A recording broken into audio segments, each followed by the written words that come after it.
Sophie Peller, bonjour. Bonjour.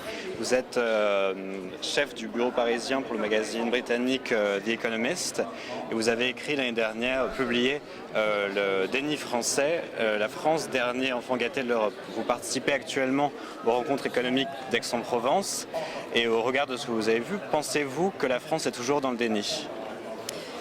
Je pense que par rapport à il y a un an, il y a effectivement une prise de conscience de la gravité de la situation, du fait que la France est dans une position où elle a perdu de la compétitivité et dont les finances publiques ne sont pas soutenables. Donc je pense qu'il y a une petite prise de conscience. Ceci dit, je pense qu'il y a toujours un élément de déni quant à la vraie gravité des choses et quant aux mesures qu'il faut prendre afin de remettre les choses en ordre.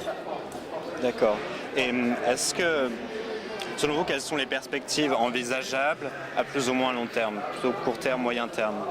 Je pense que la mesure la plus importante cette année pour la préparation du budget pour 2014, c'est d'agir sur les dépenses publiques. Ça, c'est très clair. 2013, c'est une année où, effectivement, la grande partie de l'effort sur le déficit structurel a été sur une augmentation de recettes et pas sur les dépenses. Et là, je pense que la France n'a pas le choix que d'agir maintenant sur les dépenses. Ça sera beaucoup plus difficile, beaucoup plus douloureux. Et ça demande plus de courage politique. Donc je pense que c'est ça l'essentielle question pour ce budget. En même temps, il y a des réformes qui sont en cours, notamment la réforme de la retraite. Et je pense que là encore, il faut être ambitieux. On ne peut pas se contenter des petites mesures. Il faut vraiment remettre le système en ordre. Et ça veut dire des réformes, mais conséquentes, pas des petites mesurettes.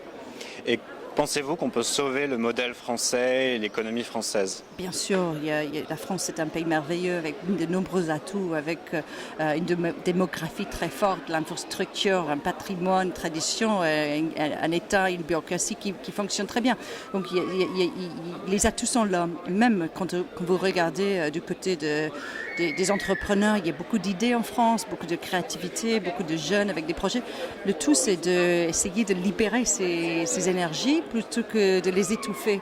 Et ça, c'est l'enjeu pour la France, c'est de pouvoir libérer le secteur privé, redynamiser l'économie, plutôt que de l'écraser sous le poids des prélèvements obligatoires et d'une bureaucratie parfois trop lourde. Sophie Peller, merci beaucoup. Merci à vous.